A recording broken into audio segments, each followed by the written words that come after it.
Sepasang pamacek dengan babon. Nah, di sini itu ada satu kelompok indukan. Dua lagi mengeram, itu satu bertengger, satu lagi di karantina karena baru dilepas dari anaknya. Mungkin besok akan digabung. Ini kelompok indukan kedua. Ini juga masuk udah kelompok indukan awal. Jadi ini ada 4. Nah, satu itu lagi mengeram. Berarti sudah ada 10 ekor.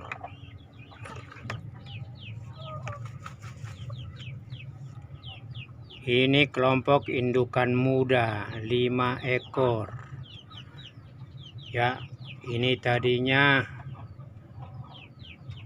dari 2 indukan tidak bersahabat, tapi kemudian setelah digabung akhirnya mereka itu jadi satu koloni, jadi satu klan.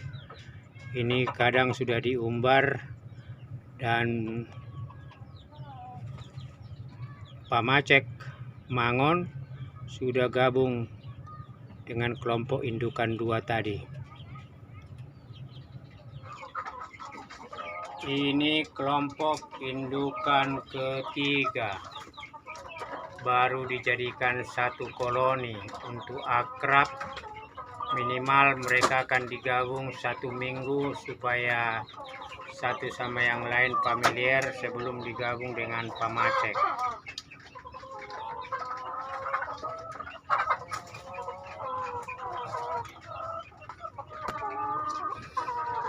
Nah, ini kelompok indukan 4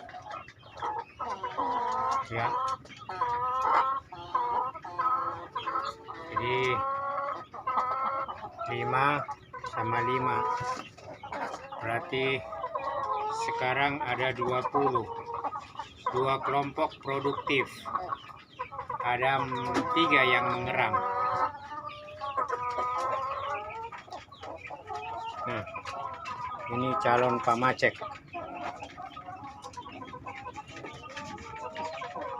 Ada 2. Ini juga ada 2.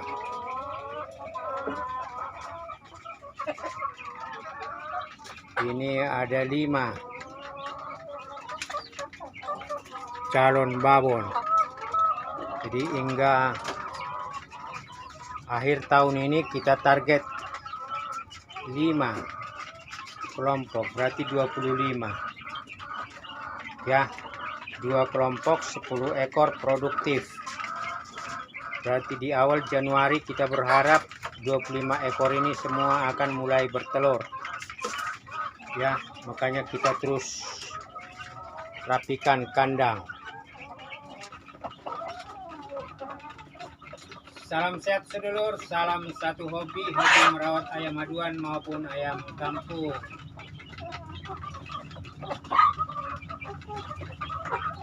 Episode kali ini saya mengandaikan saya masuk ke titik 0 kuadran. Kalau sebelumnya saya sharing tentang rahasia sederhana atau bongkar cara budidaya ayam hingga berpotensi untuk menjadi pengusaha sama investor, maka saya sekarang merekonstruksi pemikiran dan rencana saya sekarang berada di titik 0 kuadran 3. Ada beberapa faktor positif, katakanlah seperti di Sumbuye, saya sudah kuasai dari hal-hal yang sifatnya teknis dalam pemeliharaan ayam, sampai kemudian bagaimana memelihara, breeding, kawin silang, lain-lain, sampai ke pembesaran, sampai ke bagaimana memilih babon dan pamacek unggul. Tetapi di kuadran 1, sisi 1, yaitu Sumbuye misalnya, saya masih harus memperkuat beberapa aspek yang masih katakanlah minim ya, masih negatif, yaitu apa? Bagaimana supaya pembiayaan itu bisa surplus sehingga masuk ke kuadran 4 sumbu X positif. Beberapa faktor semua sudah positif, termasuk pemasaran, karena juragan ayam dari pasar sudah pernah beli ke kandang ini.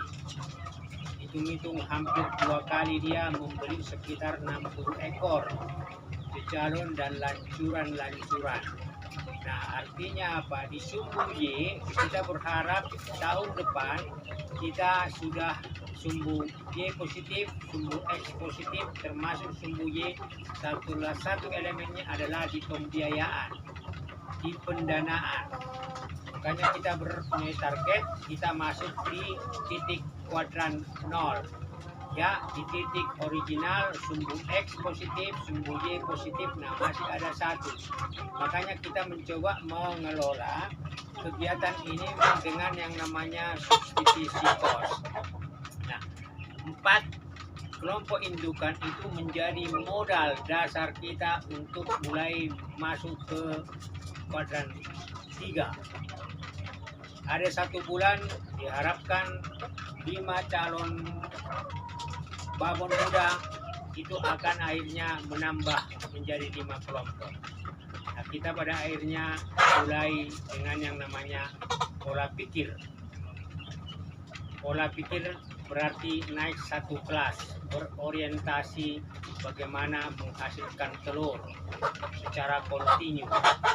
Kemudian bagaimana membuang telur itu, menjual telur itu sebagian untuk membiayai, sebagian di rami. Masih manual, belum mesin tetas, meskipun kita sudah pernah melakukan mesin tetas khususnya di anakan atau di telur bebek, tetapi kita masih manual tradisional, biarlah indukan itu mengerami telurnya. Jadi diharapkan di awal tahun depan kita sudah naik jadi pengusaha dengan beragam faktor X dan beragam faktor Y yang positif, sehingga kita mengandaikan substitusi cost, biaya substitusinya kita larikan ke pakan-pakan alternatif. Jadi dengan 4 kelompok indukan ini kita sekarang memposisikan pola pikir kita akan mengubah konstruksi pola pikir. This is real business. How to get the money from this chicken cultivation monthly. Dia carane sesasi untuk dapat duit dari usaha ini untuk akhirnya subsidi silangnya itu mencapai titik surplus, bukan lagi mensubsidi. Karena apa? Kalau motifnya sudah ke kuadran 3, kuadran 4, itu berarti adalah margin positif, keuntungan. Makanya biaya-biaya yang ditekan itu adalah biaya pada pakan. Dibuatnya pakan atau bank pakan ini salah satu untuk mengurangi itu. Sekarang kita masuk ke di awal Desember ini kita masuk ke pola pikir itu, dan berarti kalau pola pikir akan membawa kita ke pola tindakan. Tidak lagi bermain-main, berarti serius. Skema-skema kegiatan, target-target harus kita tentukan indikatornya dan parameternya. Kenapa? Karena kita tidak mau lagi seperti 2 tahun pertama kita sudah belajar banyak hal tentang budidaya ayam. Ini motivasi aset kita ada 20, 4 kelompok indukan. Berarti tidak lagi bermain-main. Salam sehat, salam sejahtera.